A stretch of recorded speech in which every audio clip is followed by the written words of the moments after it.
കുളിക്കാനൊക്കെ ആഗ്രഹമുള്ളവർക്കൊക്കെ പോവാം കേട്ടോ. നല്ല കുളിച്ച് ആസ്വദിക്കാം. വേണ്ട കുറച്ച് ആൾക്കാർ ആ പാറൻ്റെ മുകളിൽ കയറി പോകുന്നണ്ട.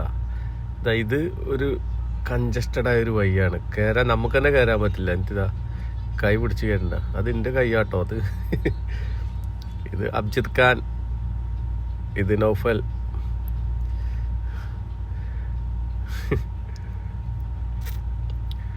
പക്ഷെങ്കിലും ഒരു സാഹസികത ആഗ്രഹിക്കുന്നവർക്കൊക്കെ തീർച്ചയായിട്ടും പോവാം കേട്ടോ.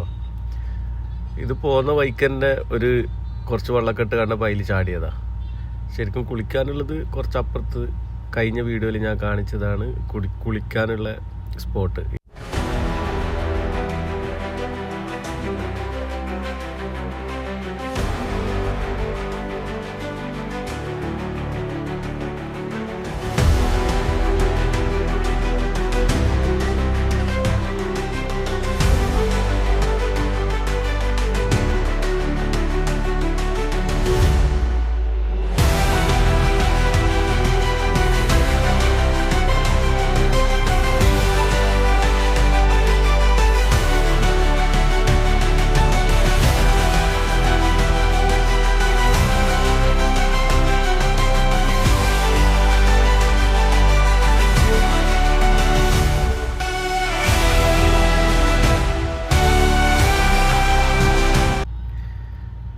ഇത് ഭക്ഷണം കഴിക്കാണ്. ശരിക്കും ഇവിടെ പോകുന്ന ആൾക്കാർ വെള്ളവും ഭക്ഷണവും നിർബന്ധമായിട്ടും കൊണ്ടുപോകണം കേട്ടോ. ഒരു സാധനം അവിടെ നിന്ന് കിട്ടൂല.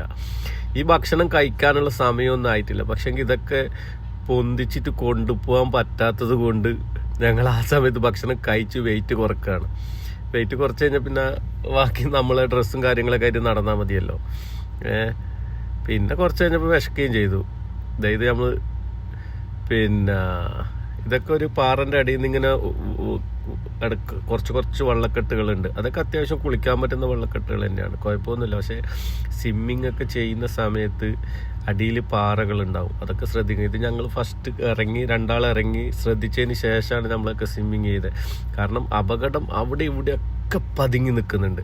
കാലൊന്ന് തെന്നിപ്പോയാൽ പോലും വീണ് കഴിഞ്ഞാൽ ചില സമയത്ത് തലയൊക്കെ അടിച്ചിട്ട്, കാരണം 2-3 കിലോമീറ്റർ ഉണ്ട് പുറത്തേക്ക് നമ്മൾ ഒന്ന് എത്തിക്കണ്ടെങ്കിൽ. ആ എത്തിക്കുമ്പോഴേക്കൊക്കെ ചില സമയം നമ്മൾ കാലിയായി പോകും. കാരണം അതുകൊണ്ടാണ് പറയുന്നത് ഭയങ്കര കെയർഫുള്ളാക്കിയിട്ട് മാത്രമേ ഇത് നടക്കാനും കയറാനും കുളിക്കാനൊക്കെ പാടുള്ളൂ.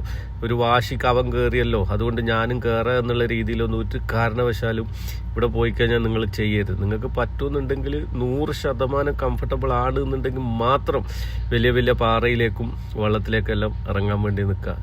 കാരണം ദുരന്തങ്ങൾ വലിച്ചു വെച്ചതിനെ കൊണ്ട് കാര്യമില്ലല്ലോ. നമ്മൾ ഉല്ലാസ യാത്രയായിട്ട് പോയിട്ട് അത് വലിയൊരു ദുരന്തമാവാൻ പാടില്ലല്ലോ. വലിയ വലിയ മരങ്ങളൊക്കെ ഉണ്ട് കേട്ടോ. മരങ്ങളും കാര്യങ്ങളൊക്കെ ഉണ്ട് അത്യാവശ്യം.